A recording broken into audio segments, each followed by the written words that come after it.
Fala, galera, boa tarde. Estamos aqui mais uma quinta-feira com um vídeo novo para vocês e dessa vez o Fábio. Fábio, obrigada por estar aqui conosco. É nóis. Fábio, hoje em dia, é o head de vendas aqui do Nibo, né? Então, quem foi no Nibo Conference 2018, o conheceu pessoalmente.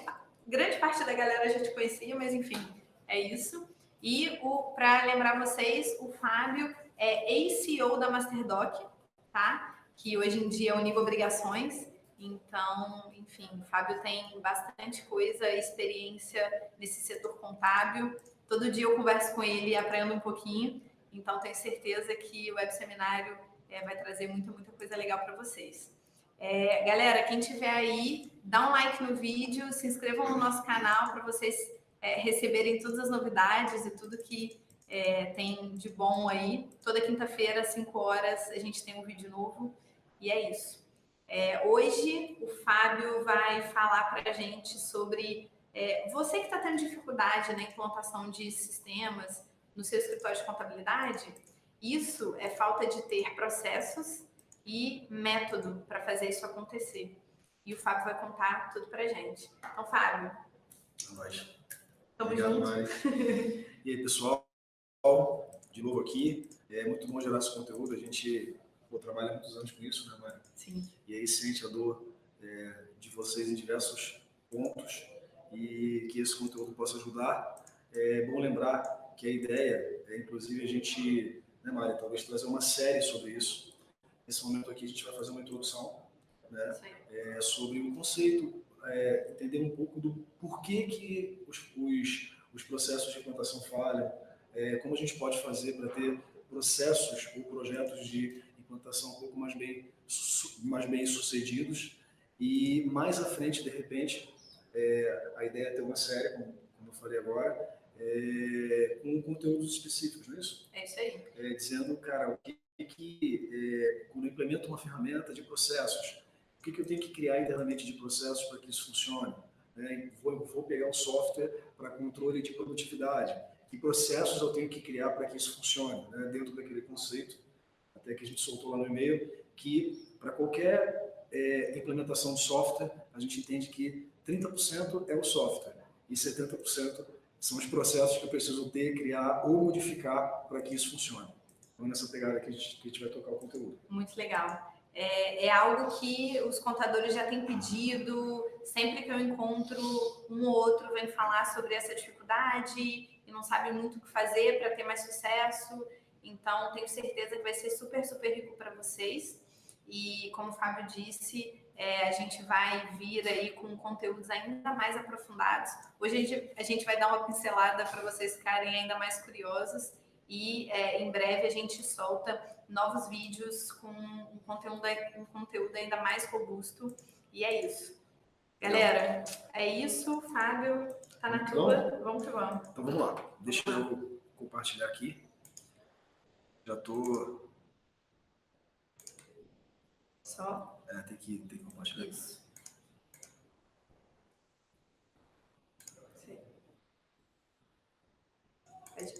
Tá indo aqui, galera. É o meu segundo, tô pegando certo, a manha. Tá tudo certo. Foi, show. Então, vamos lá, pessoal. Deixa ele carregar aqui. Então, dando sequência, uma primeira coisa que eu acho importante sobre a dificuldade que existe de implantar ferramentas. Isso é uma dor que a gente vê que é muito antiga, muita contabilidade. Eu acho que não tem uma contabilidade no Brasil, talvez, se tiver, são exceções, que já tentaram implementar algo e foi mal sucedido. A gente entende que é falta de processo ou de método, porque tem um conceito-chave principal, eu já vou me adiantar aqui, que uma implantação de um software, ela é um projeto. Então, Mário, um lance interessante da gente dizer para a galera é isso. Você que está ouvindo esse vídeo agora, primeira coisa que é importante ter em mente, que uma implantação de qualquer sistema dentro da sua contabilidade precisa ser encarada como um projeto. E isso vai trazer a necessidade de você ter noções de como projetos funcionam, para que haja o sucesso dessa implantação. Então, é baseado nisso que a gente vai tocar, essa introdução, esse primeiro vídeo um pouco mais superficial, vamos dizer assim, pegando esses pontos. O que é um projeto bem-sucedido? Né? Por que eles falham? Quais são os problemas comuns? O que a gente deseja de um projeto? Falar um pouco sobre o Manifesto Ágil, que eu vou usar como um guia aqui, para a gente trazer uma metodologia que pode ajudar, é de fácil compreensão e que eu acho que é algo alcançável para que vocês, contadores, consigam, ou profissionais da área, colocar em prática e dar algumas dicas de como eu posso ter implantações mais bem sucedidas. Ainda que não entrando especificamente em tema, mas já vai ajudar possivelmente para as coisas que vocês estão já fazendo nesse momento. Então, a primeira pergunta assim, que é importante fazer, o que é um projeto bem sucedido para você? O que a gente entende que é um projeto de sucesso, assim, que você obteve sucesso? No conceito do Open Book, um projeto é um empreendimento com características próprias, tendo princípio e fim, que é conduzido por pessoas para atingir metas estabelecidas dentro de parâmetros de prazo, custo e qualidade. Então, isso é um conceito de um projeto e as abordagens ágeis, elas vão além. Elas afirmam que um projeto bem-sucedido é aquele que traz resultados e agrega valor ao seu negócio ou ao negócio do seu cliente. Então, assim, um projeto bem-sucedido dentro da sua contabilidade ou uma implantação bem-sucedida. Então, lembra que a gente está falando que eu estou tratando a implantação de um software seu em sua contabilidade como sendo um projeto. Se isso agregar valor, né, dentro de parâmetros de prazo e custo que são aceitáveis, a gente considera que é um projeto bem-sucedido. Então, é importante alinhar esse entendimento de projeto. Uma outra estatística interessante é que teve uma pesquisa realizada sobre esse instituto, que é o Stent Group, com 50 mil projetos ao redor do mundo, e dos 50 mil projetos, apenas 29%, lá em 2015 foi a última amostragem, foram bem-sucedidos. E uma característica que eles tinham em comum para serem considerados bem-sucedidos é que eles foram feitos no prazo, no custo e com resultados satisfatórios. Então, mas aí você já tem uma ideia de como que não ter sucesso em projetos não é um problema só seu, viu, contador? Tem vários negócios pelo mundo, vários business pelo mundo, vários ramos sofrem com o mesmo problema. Então, não é um problema exclusivamente das contabilidades. Mas, pegando esse dado, eu acho que não que conforte, mas faz a gente entender que a gente não é nenhum bicho tão diferente, mas com esse conteúdo a gente quer ajudar os contadores no Brasil para que a gente seja diferenciado. Vamos aumentar esse índice aí de projetos bem-sucedidos. E entender que existe uma metodologia que ajude a fazer os projetos serem mais bem-sucedidos, né? Sim, sim. Um outro dado interessantíssimo desse mesmo instituto e uma tendência interessante é como que projetos menores têm uma probabilidade muito maior de sucesso em detrimento aos maiores. Então, se você olhar aí o gráfico, os menores que estão lá embaixo, é o primeiro de baixo para cima, no small, 62% dos projetos, ou seja, teve 62% de sucesso. Dos maiores, somente 2% tiveram sucesso. Então, Mari, é um lance muito doido. Interessante. E aí, assim, a gente tem mania de querer dominar o mundo, né? Você hoje, como contador, eu acho que é um ponto interessante para a gente comentar, e a gente estava tendo um papo sobre isso, né, Mari, naquela linha do tempo. Sim. Querendo ou não, contador, que está ouvindo, vocês que trabalham na área, e até 2002, o contador ainda era guarda-livro, as coisas ainda eram manuais, SPED foi em 2005, tudo é muito recente, querendo ou não. E, de repente, você que está despertando agora para a necessidade de se atualizar, de se informatizar, de botar ferramentas, de ser contabilidade 4.0, 5.0, 10.0, sei lá o quê, e aí quer fazer tudo de uma vez. Então, acho que esse é um erro que pode ser evitado. Se esse conteúdo servir somente para te alertar faz um passo de cada vez. Tenha metas menores. Comece com projetos menores. A chance deles darem certo é muito maior. A gente vai falar um pouco mais sobre isso à frente. Show? Seguindo aqui, e por que então que os projetos falham? É interessante refletir sobre esses pontos, porque grande parte do sucesso é saber o que não dá certo, né, Mari? É saber o que não fazer. Né? Ajuda muito se eu já sei o que não funciona. Então, vamos trocar uma ideia sobre isso. Tem muitos problemas existentes, claro que não vou falar de todos, né? Não tenho essa pretensão, imagina, né? Nem sei de todos os problemas, mas alguns que a gente pode comentar aqui. Um deles, com certeza, falha ou falta de comunicação. Quando você tem um projeto em andamento, é muito importante, mais à frente eu falo sobre isso, mas cumprir com os ritos, cumprir com as cerimônias, para que a comunicação ela aconteça de um jeito efetivo. Imagina você na contabilidade, às vezes, contrata uma solução, mas você só lembra daquele projeto no dia que você contratou, depois no dia que os seus funcionários chegaram reclamando para você que o troço não funciona, quase um ano depois. Ou seja, você paga o negócio por um ano, não usa e só vai saber depois porque não existe comunicação. Não existe update, não existe troca. Comunicação é, com certeza, um dos grandes vilões aí para o sucesso de um projeto. Outro ponto interessante quando a gente fala de requisitos incompletos ou mal definidos. Imagina que você compre um software, por exemplo, um software de gestão para o seu escritório, vamos supor que seja uma gestão financeira, similar ao que a gente tem aqui no Nibo. Mesmo sendo uma gestão financeira, é preciso que você entenda quais são os requisitos que você quer atender dentro da sua realidade. Porque ele é uma coisa muito genérica. Quais são os problemas que eu quero resolver no primeiro mês de implantação, no segundo mês? Vou dar um exemplo. Eu quero, primeiro de tudo, automatizar a minha cobrança. Definir isso, ter muito bem definido que requisitos você quer desde o início, ajuda muito. E a falta disso, como a gente falou lá, né? Tratar o projeto como algo menor, quebrar o projeto em partes. A gente vai falar mais sobre isso à frente. E aí, isso casa muito com a ausência de estabelecimento de metas. Precisam ter metas, né? De preferência que essas metas sejam as metas maiores, quebradas em menores, conquistas menores, para que a gente alcance o sucesso no projeto. Se não de 100%, mas pelo menos uma porcentagem que seja satisfatória. Falta de planejamento, né? Às vezes você inicia uma implantação, um projeto, e vamos que vamos, não tem o mínimo planejamento de personagens, quem é responsável por cada coisa. A ausência desse planejamento com certeza compromete muito o sucesso de qualquer projeto. Tem uma frase que eu gosto muito, que ninguém planeja o fracasso, mas fracassa porque não planeja. Muito bom. Então, eu acho que com certeza não dá para ter um planejamento também milimetricamente escrito, mas o necessário em relação a planejamento não dá para negligenciar quando eu falo de um projeto.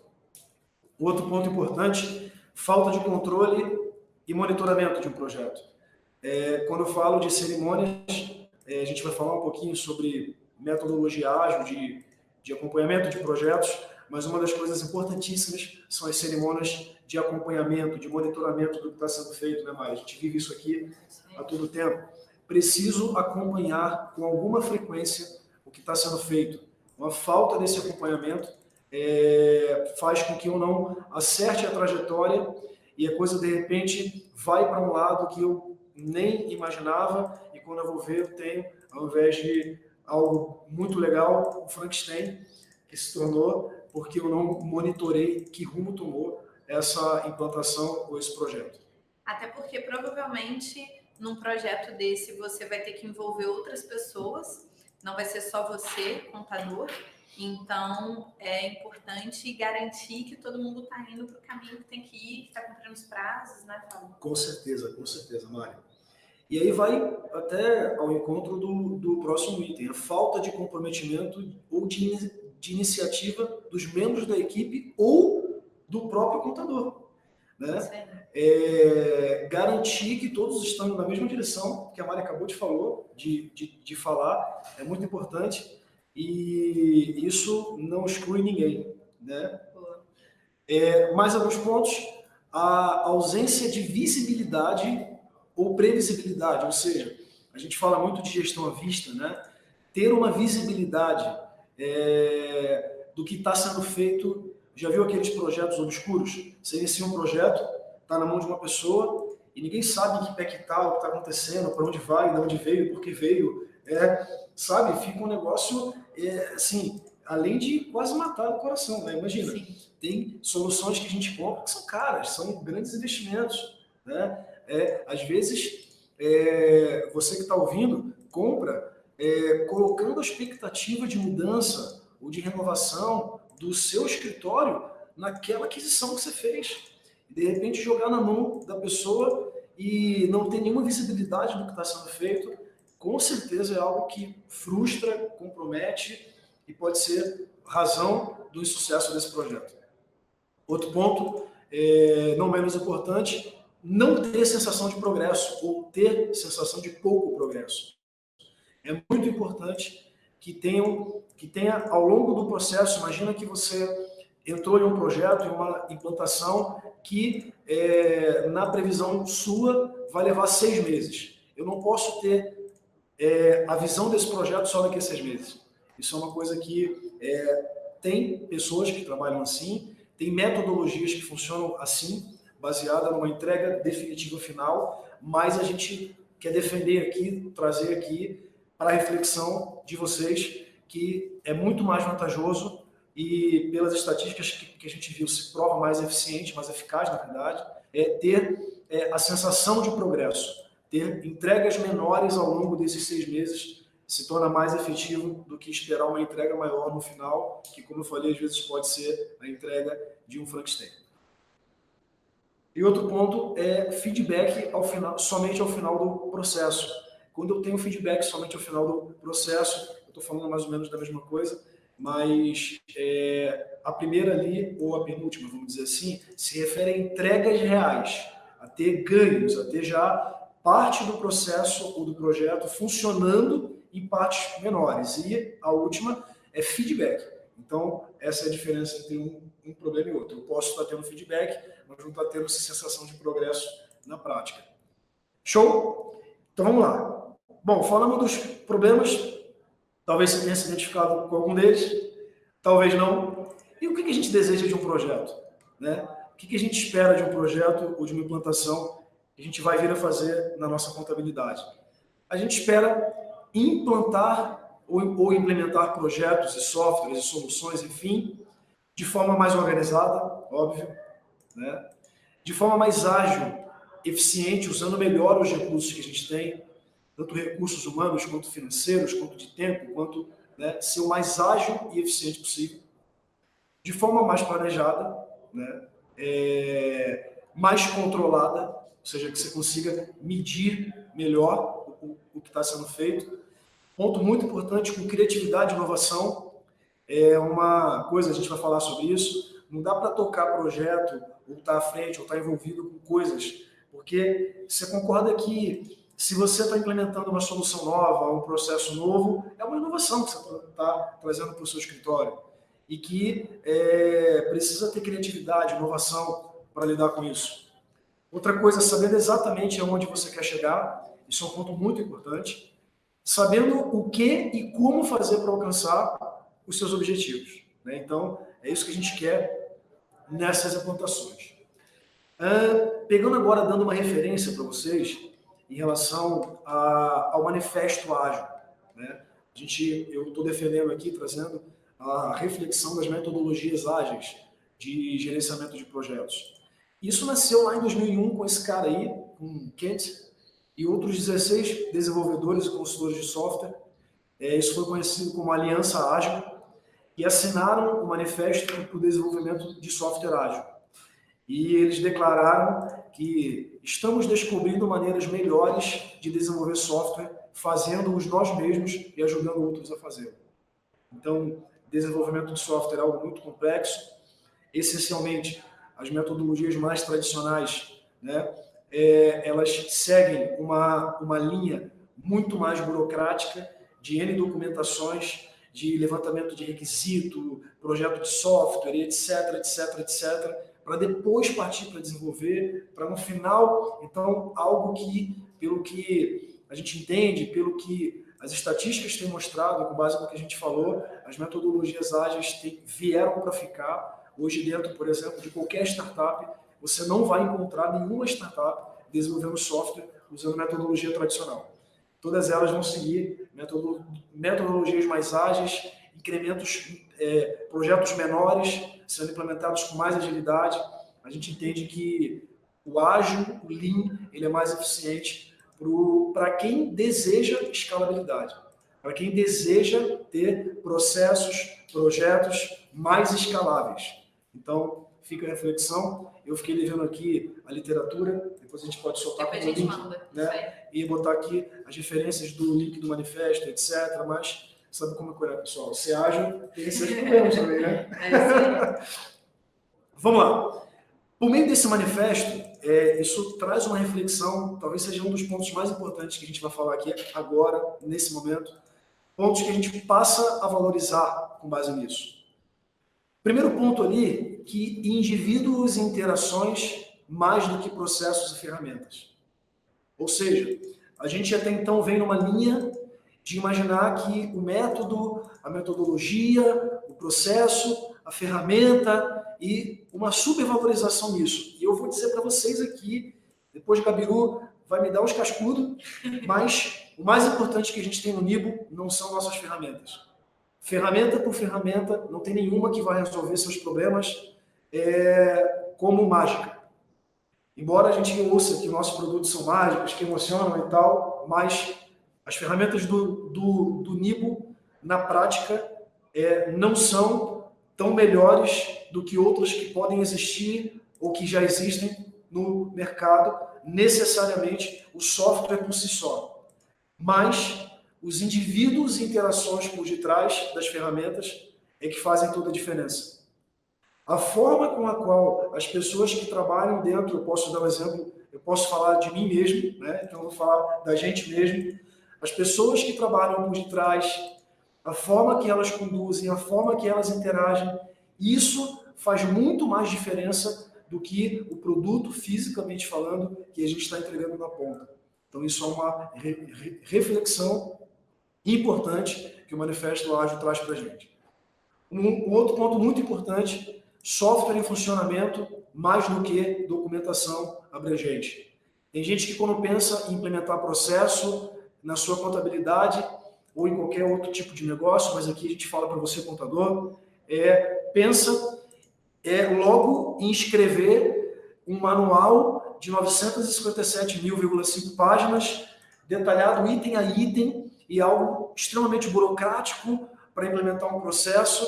E a gente tem como reflexão do Manifesto Ágil que software, processo, enfim, projeto em funcionamento mais importante do que documentação necessariamente.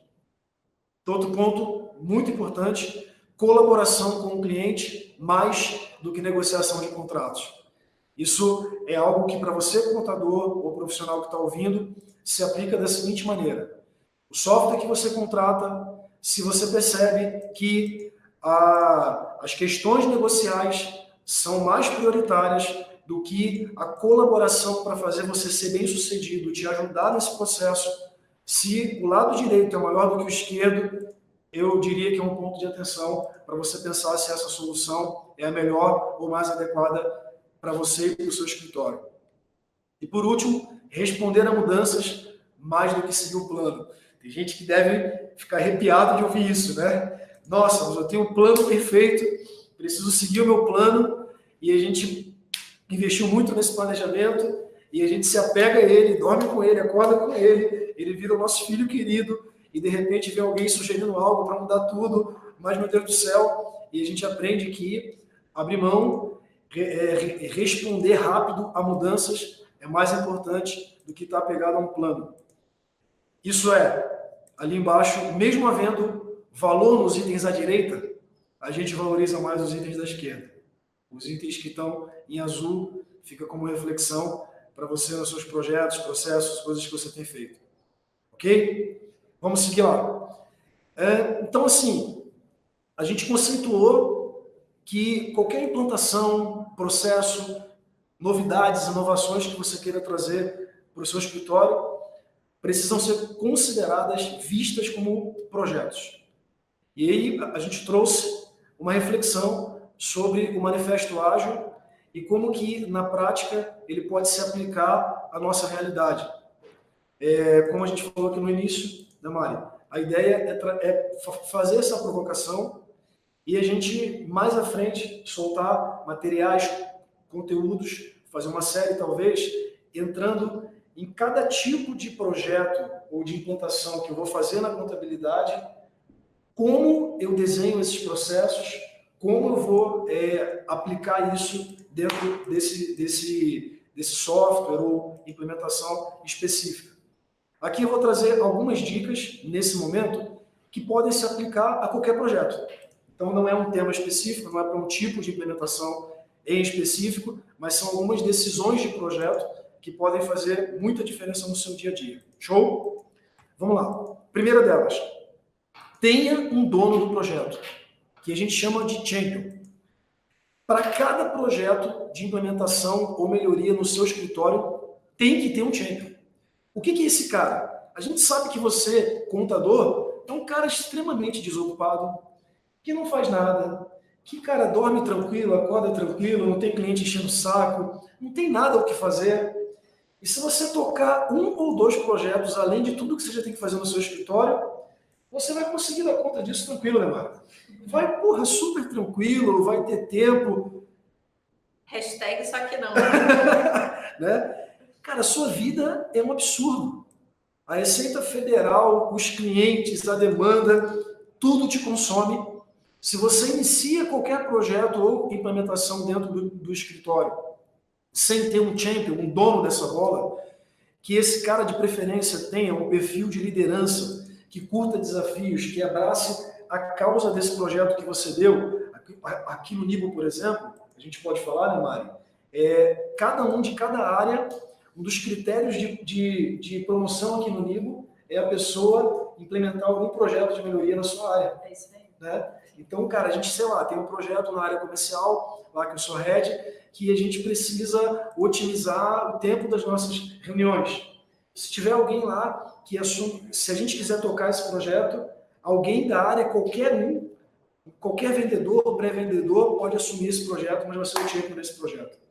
E a gente vê que aquilo, tendo um dono, vai muito mais longe do que se você, enquanto contador, quiser abraçar o mundo, quiser centralizar tudo em você, isso não funciona. Tem uma frase que a gente costuma falar muito aqui no Nibo, é que a bola dividida ela não é de ninguém, né? Então, de fato, a gente toca, né, vários projetos aqui dentro e olhando para a metodologia de gestão de projetos, ter o dono é virada de chave total, né, Fábio? Fundamental, Mari. Muito importante. E que essa pessoa vai ser o cara que vai falar com todos os stakeholders, com todos os envolvidos. Envolve quem for necessário. Vai envolver o Papa, vai envolver o contador, vai envolver o cliente, é o cara que vai incomodar todo mundo que ele precisa para fazer esse negócio sair do chão, vai dar um update, é o cara que você tem como referência para saber como anda esse projeto. Esse ponto, talvez seja, só ele já faça uma diferença muito grande para qualquer projeto de implementação que você esteja tocando. E o que a Mari falou, acho que é fundamental. Às vezes você contrata um software que eventualmente ele vai ajudar várias áreas, vai ajudar tanto o seu DP, quanto o seu fiscal, o seu contábil, enfim. E aí, por ajudar todas as áreas, ele é de todo mundo. E acaba não sendo de ninguém. Né? Então, ainda que você pegue o teu boy, ainda que você pegue a tua secretária, ainda que você pegue, seja quem for, mas coloca um dono nesse projeto, que aí a coisa vai andar de um jeito bem diferente. E faz isso e diz pra gente aí qual foi o resultado. Vamos pro próximo? Vamos pro próximo. Esse segundo ponto que eu quero trazer de reflexão, que bebe do manifesto também, cara, é o suporte dos gestores. Ou seja, você, contador, sócio, empresário contábil, dono do seu escritório, tem que se envolver com cada projeto que você considera importante. E já vou lançar uma pergunta aqui, uma intriga. Se tem algum projeto sendo tocado dentro do seu escritório que você não está envolvido, ou não está interessado, ou não está acompanhando, será que realmente é importante? E aí já vem uma reflexão em relação à prioridade. Eu vou assumir compromissos, eu vou assumir projetos, frentes, que realmente eu acredite que elas fazem diferença para a minha vida. Então, a gente sabe que quando os responsáveis concordam e fornecem apoio não só financeiro para viabilizar as coisas, mas emocional, de deixar claro para a equipe a importância, de chegar junto da equipe e reforçar que isso é muito importante para você. Se você não se envolve, eu posso afirmar com certeza que o engajamento das pessoas e dos funcionários ele é pelo menos pela metade. Eu vou te dizer o porquê. Imagina que você esteja implementando um software de controle aí de obrigações para o teu escritório, como a gente faz aqui, e o teu departamento fiscal está lá, dono da bola por si só, para implementar o sistema, e ele vai ter que ter algum trabalho. Por mais que seja otimizado o processo, ele vai ter que parar para cadastrar alguma coisa, para conferir alguma informação, e você largou isso na mão deles, porque você tem mais o que fazer, e aí eles todos os dias têm um monte de obrigações vencendo, todos os dias tem um monte de cliente cobrando coisa. Eu afirmo para você que eles vão priorizar não doer no bolso deles, cumprir com as obrigações, entregar o que eles têm que entregar, e o projeto, que pode mudar a vida da sua contabilidade, vai ficar sempre em segundo plano, e uma implementação que poderia rolar em 1 mês, 2 meses, passa 6 meses, 1 ano, 2 anos, e você não teve o negócio funcionando como deveria.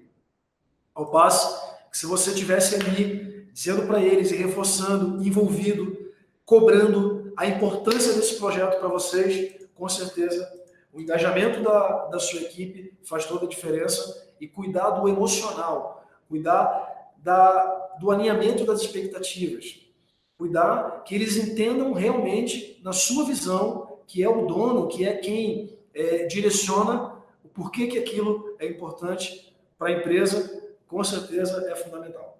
Muito bom. Terceiro ponto, e muito importante, aqui no Nibo a gente vive muito isso, porque a gente tem uma cultura bem horizontal e a gente acredita muito nisso. Envolva a sua equipe nas tomadas de decisões. Imagina que você deu um projeto na mão, o projeto é deles, eles que vão tocar, ou você deu na mão de alguém que é um champion, e você quer que a coisa ande, e coloca na mão, mas não confia.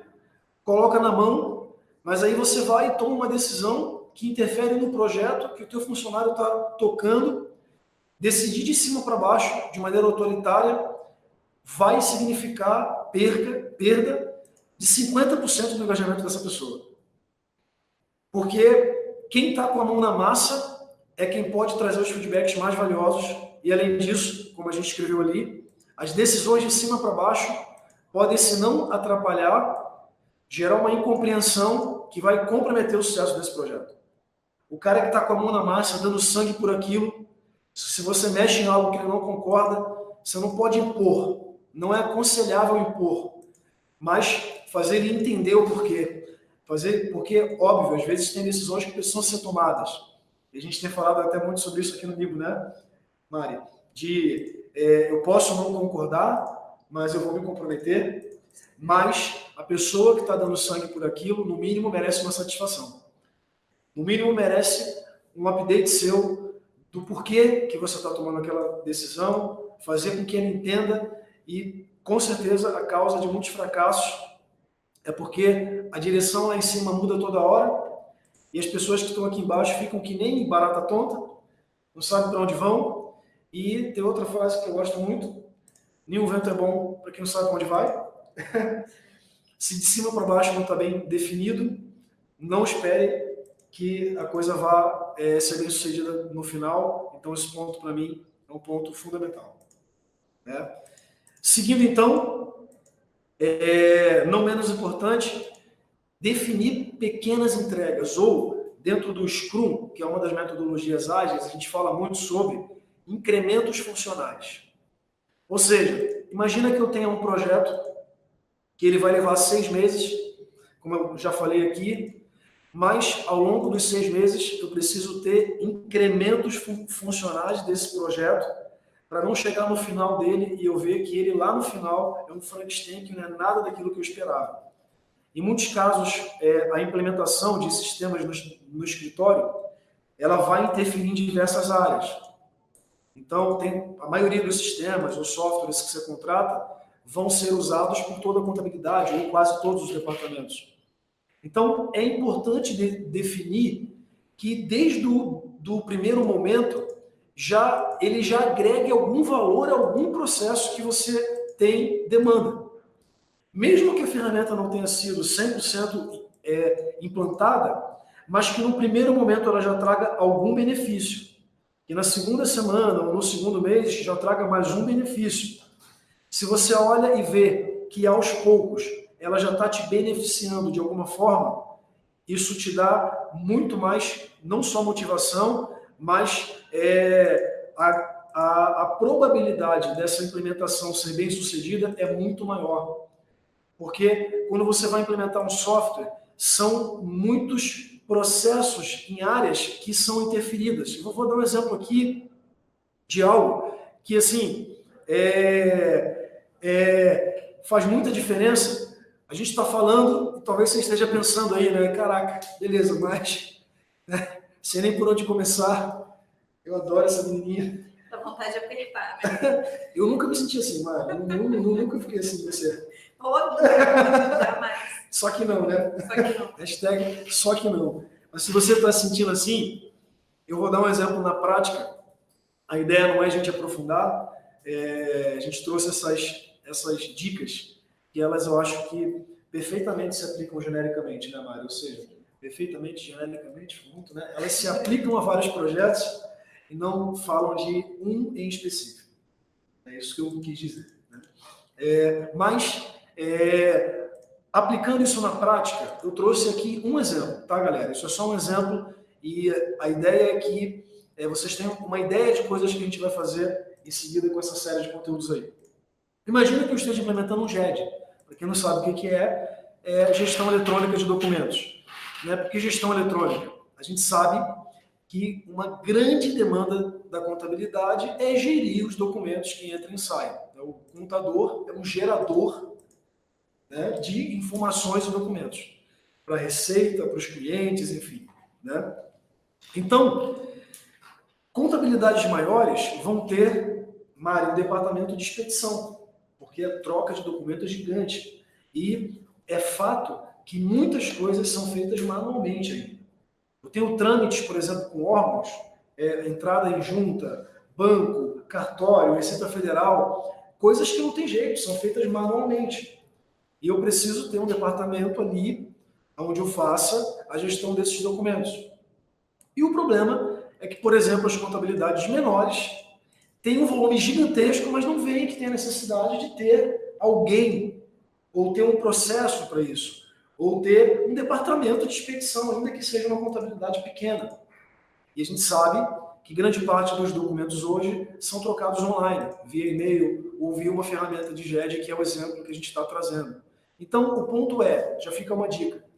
Mesmo que a sua contabilidade seja pequena, tenha um departamento ou um processo ou alguém que é responsável pela gestão de documentos dentro da contabilidade. Se você não faz isso, você tem no mínimo 4 departamentos na sua contabilidade, DP, fiscal contábil e legalização, paralegal, registro, como você chama na sua contabilidade. E se cada um gere os seus documentos da sua maneira, a contabilidade não tem um padrão. Quando você precisa do histórico de uma empresa, você não vai ter isso na sua mão. E se for correr atrás, vai ser um trabalho gigantesco para você conseguir montar, por exemplo, um dossiê de uma empresa. Faz sentido? Então, é necessário entender que é um departamento, se não um departamento, um processo, ou preciso ter um responsável pela gestão de documentos. Ok? E eu vou trazer 2 dicas ali em relação a isso. Uma delas é o seguinte: imagina que você implementou um GED. Hoje, grande parte dos softwares contábeis tem uma ferramenta de GED que disponibiliza os documentos para as empresas, que já adiantam muito o nosso trabalho. O Nibo tem soluções assim, o Nibo Obrigações faz isso, que quando disponibiliza o documento por e-mail para o seu cliente, por exemplo, ele já, quando o cliente visualiza, confirma que ele recebeu, ou seja, a parte de protocolização, a parte de se certificar que o cliente recebeu, já é feita de um jeito automático, mas, porém, entretanto, todavia, não sei na sua contabilidade, mas aqui no Rio de Janeiro acontece, tem cliente que você pode mandar pelo melhor GED do mundo, por e-mail, por sinal de fumaça, por pombo correio, como você quiser, pede confirmação de recebimento e o cara não confirma. E o cara não entra no e-mail dele para ver, não abre lá o e-mail que o teu software contábil mandou para ele. Acontece isso com você? Não sei, talvez não. Aqui no Rio de Janeiro eu sei que acontece. Se isso acontece, você implementou um GED, mas você esqueceu de criar um processo para se certificar que ele vai funcionar. E uma das coisas que é necessária fazer, ter alguém que acompanhe a confirmação de recebimento dos clientes. Normalmente, as contabilidades colocam ali uma secretária, uma recepcionista, alguém que não está mergulhado nas tarefas dos departamentos, que tem um pouco mais de tempo hábil para fazer esse trabalho. E imagina agora dentro da sua contabilidade, se você disponibiliza os documentos por um GED, ou ainda que seja por e-mail, mas note a importância do processo. Você disponibilizou e tem um processo onde, eu vou usar aqui o exemplo de uma secretária, vai estabelecer um período, um dia no mês, para cada entrega, e vai ligar para todos os clientes pedindo que ele confirme o recebimento. Eu sei que você faz isso, mas não faz, às vezes, de um jeito processualizado, assim. Tem um processo, alguém responsável por isso, cada funcionário de cada departamento, ou cada departamento faz isso do seu jeito, ou não faz. E aí, os problemas acontecem, porque não tem, lembra que a gente falou, o nome da bola, né? Então, implementou um GED, principalmente no início, precisa ter alguém que cobre os clientes de acessar a ferramenta para visualizar o documento, e imagina a imagem que isso não passa para o seu cliente. É alguém ligando para cobrar da sua contabilidade que ele precisa visualizar esse documento, porque faz parte do processo de vocês.